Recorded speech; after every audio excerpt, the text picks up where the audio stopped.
নেতাজি বাড়ি যান, এখানে হুক্কা পানি কিছু পাওয়া যাবে না। এ মুর্শিদাবাদ আমরা দখল করে নিয়েছি। মুর্শিদাবাদে আগামী লোকসভা নির্বাচনে আমরা স্লোগান দিয়ে দিয়েছি, মুর্শিদাবাদে 3-3 তৃণমূলকে কবর দিন। সিপিএম পার্টির জোড়া হুকে তৃণমূল পথ খুঁজে পাচ্ছিল না কোথায় গিয়ে লুকাবে। তৃণমূলের বিরুদ্ধে গত পঞ্চায়েত নির্বাচনে কংগ্রেস সিপিএম এর যে জোট হয়েছিল তার হুকে তৃণমূল অস্থির হয়ে গেছিল, পুলিশ এসে বাঁচিয়েছিল।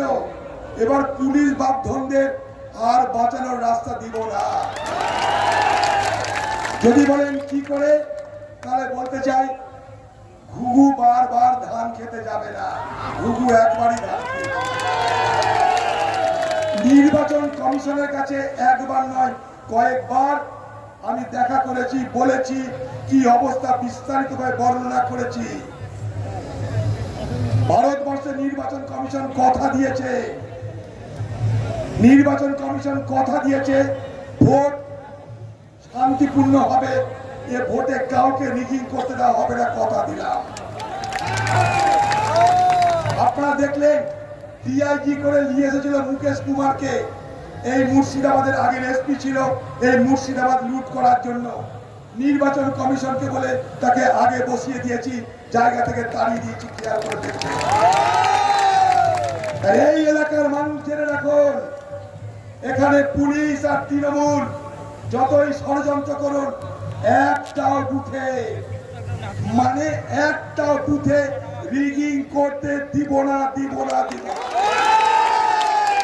তৃণমূল যদি মুর্শিদাবাদে কোন বুথ দখল করে নিতে পারে, আমি রাজনীতি করা ছেড়ে দিব। শুধু আপনারা বুথে বুথে এজেন্ট, তৃণমূলকে ভয় করা কিছু না। তৃণমূলের নেতা তার বাড়িতে নাকি চুরি চামারি করে কি রেখেছিল, সিবিআই একবার এসেছিল, সিবিআই আসার পর তৃণমূল নেতারা দেখা নাই। এসেছিল সিবিআই, তারপর থেকে তৃণমূল নেতারা দেখা নাই। কে কার হয়ে লুট করবে তাও আমাদের জানা নাই।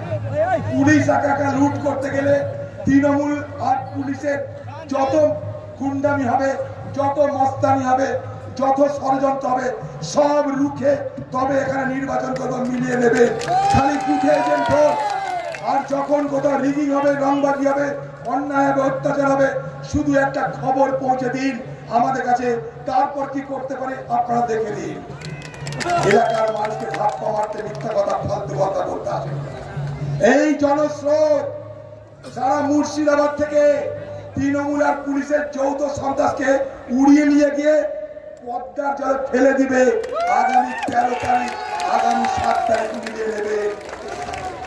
সবাই আমরা ঐক্যবদ্ধ হয়েছি। প্রত্যেকটা কংগ্রেস কর্মীর কাছে বলা থাকলো, এ ভোট আমাদের সকলের ভোট। এ ভোটে আমরা সবাই লড়ছি।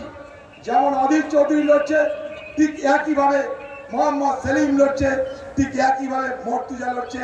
কোনো ফারাক নাই, কোনো বিভেদ নাই। আমরা একইভাবে লড়ছি, একই ব্যানারে লড়ছি, একই লক্ষ্যে লড়ছি, এটা যেন মনে থাকে।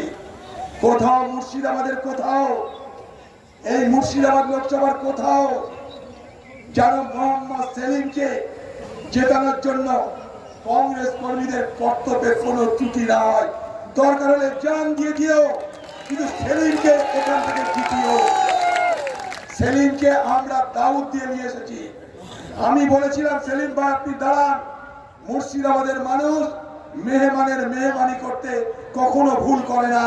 সেলিম ভাই কোন অপমান মুর্শিদাবাদে হতে দিব না। জিতবে, জিতবে, জিতবে। ভারতবর্ষে বিজেপি পার্টি পিছিয়ে হচ্ছে। এর মধ্যে সার্ভে রিপোর্ট বেরিয়েছে, বিজেপি পার্টি যে খুমতি করেছিল 370, তার মধ্যে 100 সিট বিজেপি পার্টি হারছে। ভারতবর্ষের সার্ভে রিপোর্ট বলছে। যতদিন এগিয়ে আসছে বিজেপি পার্টির 12টা বাজছে। লক্ষ্য করে দেখুন মুর্শিদাবাদের মানুষ, লক্ষ্য করে দেখুন মুর্শিদাবাদের মানুষ। যখন সারা ভারতবর্ষের সব দল এক হলো, যখন মোদী কাঁপছে, যে ভারতবর্ষের সব জোট, সব বিরোধী দল এক হয়ে যাচ্ছে, আমি কোথায় যাব? ছোট একটা অঙ্কের হিসাব দিয়ে আপনাদের কাছ থেকে 1 লাখ ঋণ, তবে না রাজনীতি, তবে না আপনার ভালো মন্দ বিচার। অতএব ভুলবেন না, এরা ভুলাতে চাইবে, বিভ্রান্ত করতে চাইবে, ভরকি দেখাতে চাইবে, ভরকাবেন না। মানুষকে আমরা কখনো ধাপ্পা মারিনি, মানুষের সঙ্গে কখনো জুয়াচুরি, কখনো প্রতারণা আমরা করিনি। কংগ্রেসের সরকার ছিল, কৃষি ঋণ মকুবের কথা ঘোষণা করেছিলাম আমরা। কংগ্রেস বামের যে সরকার, ইউপিএ সরকার 72,000 কোটি টাকা ঋণ মকুব করেছিল, মনে করে দেখুন। তাই আমরা যা বলি তাই করি। লক্ষ্মীর ভান্ডার নিয়ে ঘাবড়াবার কোনো কারণ নাই। তৃণমূলের একটাই কথা, লক্ষ্মীর ভান্ডার।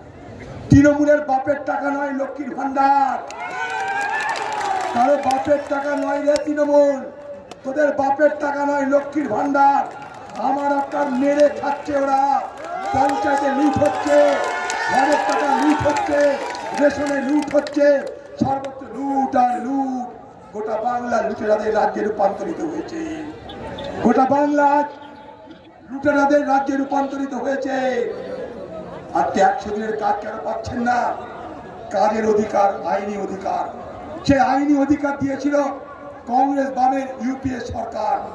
এটা আইনি অধিকার। মনে করুন আপনার বিরুদ্ধে কোনো খুনের কেস লেগেছে, আপনি কোথায় যাবেন? কোর্টে যাবেন বেল পেতে, কারণ আইন আপনার সহায়তা করে। তো যদি 100 দিনের কাজ যেহেতু এটা আইনি অধিকার, তাহলে সেই আইনি অধিকার যদি বাংলার মানুষের কাছ থেকে কেউ কেড়ে নেয়, তাহলে পশ্চিমবঙ্গের সরকার কোর্টে গেল না কেন? প্রশ্ন করবেন না, কেন কোর্টে গেল না? যাবে না এই কারণে ওরা চোর। চোর তাই কোর্টে যেতে ভয় পায়, চোর কোর্টে যেতে ভয় পায়। কেন? ছোট্ট একটা প্রমাণ দিচ্ছি আপনাদের, আজকেই প্রমাণ দিব।